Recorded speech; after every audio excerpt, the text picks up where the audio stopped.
خب سلام، قسمت سوم دوره آشنایی با اه، تولید الیاف کربن هستیم. قسمت اول که خب مقدمه بود و اینکه چه سرفصلایی رو میخوایم پوشش بدیم.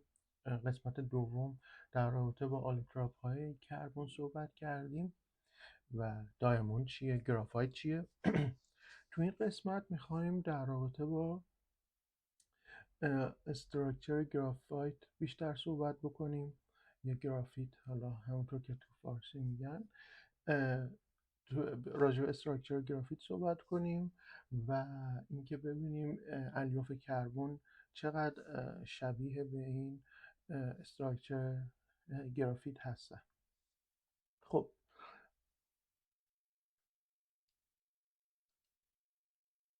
ما اجازه بدیم این تصویر هم ببرم گوشه پایین. همونطور که گفتیم دایموند یه همچین استراکچری داره. خب ما باش خیلی کاری نداریم، ولی طول پیوند بین اتم‌ها 154 پیکومتره و نوع باندینگی هم که هستش sp3 هایبریدایزده. حالا اینو بذاریم کنار، بریم راجع به گرافایت صحبت کنیم. گرافایت چیه؟ توی گرافایت اصولا ما صفحات گرافن داریم، هر کدوم از اینها به تنهایی یه صفحه گرافنه. صفحات گرافنی داریم که به طور موازی با همدیگه قرار گرفتن و نوع پیوند، حالا به چه صورت، این داخل صفحه ما پیوند نوع کوالانسی داریم، ولی خارج از صفحه ما پیوند واندروالس داریم. خب اگه یادتون بیاد پیوندهای کوالانسی خیلی قوی تر از پیوندهای واندروالسی هستن و بودن. خب چه اتفاقی میفته؟ این اتفاق میفته که پس در شیر، یعنی اگه ما اینو به این صورت این صفحات رو بخوایم حرکت بدیم، در شیر اینا ضعیف هستن، به خاطر اینکه پیوند بین صفحه اینا از نوع واندروالسه و ضعیفه، ولی داخل صفحه خب خیلی قوی هست. و علت این که ما توی از الیاف کربن، علت اصلی این که از الیاف کربن میتونیم استحکام مکانیکی بالایی بگیریم همین هستش. یعنی الیاف کربنی که ساختار گرافیتی داشته باشن یا ساختارشون هرچه به گرافایت نزدیکتر باشه، عملا ما گرافایت ایدئال نداریم، تو الیاف کربن همیشه نقوص وجود داره، ولی هر چقدر نزدیکتر باشه به ساختار گرافایت ما استحکام مکانیکی بالایی میگیریم، چون الیاف عموما تحت کشش هستن و به موقعی که تحت کشش هستن در واقع این صفحاتی که در داخل صفحات گرافیتی که داخل الیاف کربن هستن تحت کشش هستن و چون ما گفتیم این صفحه ها به این صورت دارای پیوند کوالانسی هستن، یعنی به صورت در راستای الیاف دارای پیوند کوالانسی هستن، ما استحکام مکانیکی بالایی و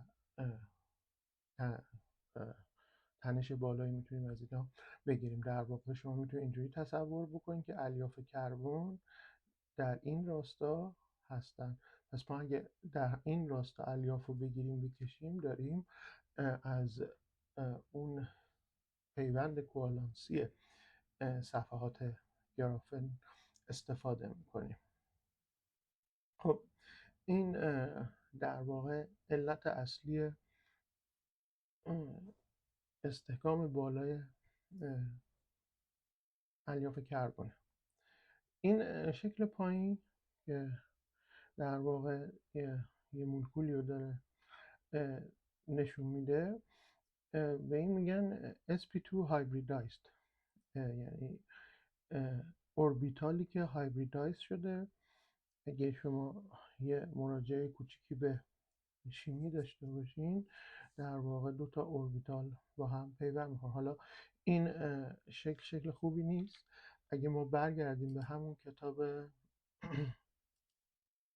خودمون، اینجا این در واقع به صورت بهتری نشون داده شده. این sp2 hybridized به چه شکله؟ به این شکل هستش که ما یه سری اوربیتال در این راستا داریم که با همدیگه زاویه 120 درجه میسازن و اوربیتال پی رو داریم که بر اینها عمودن. خب پیوندهای داخل صفحه، پیوندهایی که گفتیم از نوع کوالانسی هستن، بین این اوربیتال ها برقرار میشه. اوربیتال های زرد رنگ، اوربیتال های S که بهش میگه در واقع ما اسم اینا رو میذاریم پای دیستریبیوشن، یعنی توزیع پای.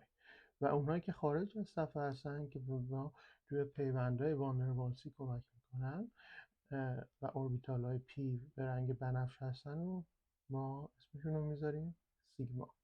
این در واقع نوع اتمیک استراکچر توی بین اتم های یک صفحه گرافنه. خب حالا برگردیم به اسلایدهای خودمون. اینجا هنوز کار داریم. خب ما توی گرافایت استراکچر، خب اینا که کربن اتم های کربن هستن، همونطور که گفتیم اینا با پیوندهای واندروالسی در خارج از صفحه به هم دیگه متصل شدن. طول این صفحه تا این صفحه، یعنی فاصله بین این صفحه تا این صفحه 0.34 نانومتره و بین اینا پیوندهای کوالانسی بین هر اتم و که در واقع داخل یک صفحه هستن پیوند کوالانسی داریم و فاصله اون اتم ها تو داخل صفحه 0.14 نانومتر.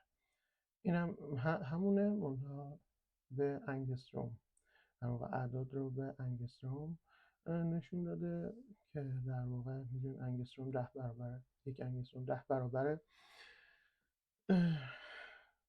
یک نانومتره. خب یه نامگذاری دارن این صفحه ها که به این صفحه در واقع میگن صفحه بیسال پلین سرفیس. اگه یادتون باشه تو اسلاید قبلی ما گفتیم ما یه هگزاگونال استراکچر داریم، یه رامبوهدرال استراکچر و یا یه توربوستراتیک استراکچر که حالا اونو بعداً تو قسمت آینده راجبش صحبت میکنیم.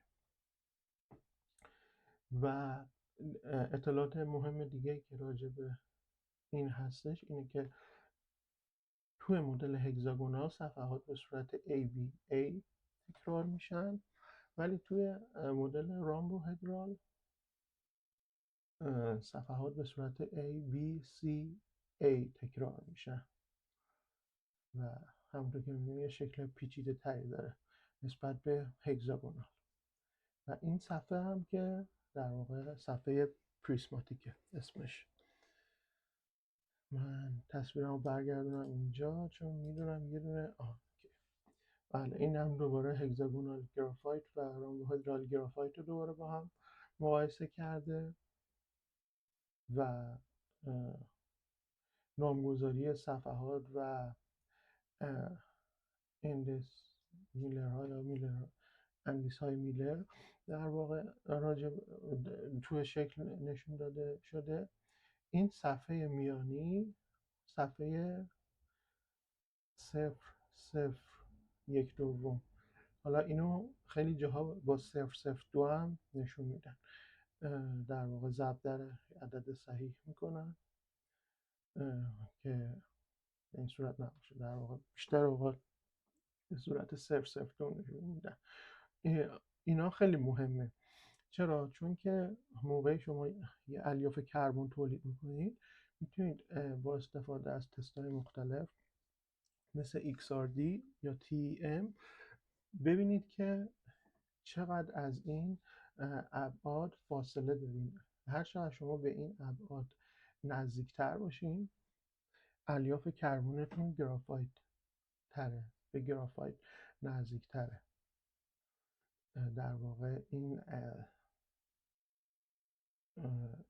عددی که اینجا میبینید توی مقالات بهش میگن دی اسپیسینگ یا دی 002 اسپیسینگ که برای گرافایت این ولیوه.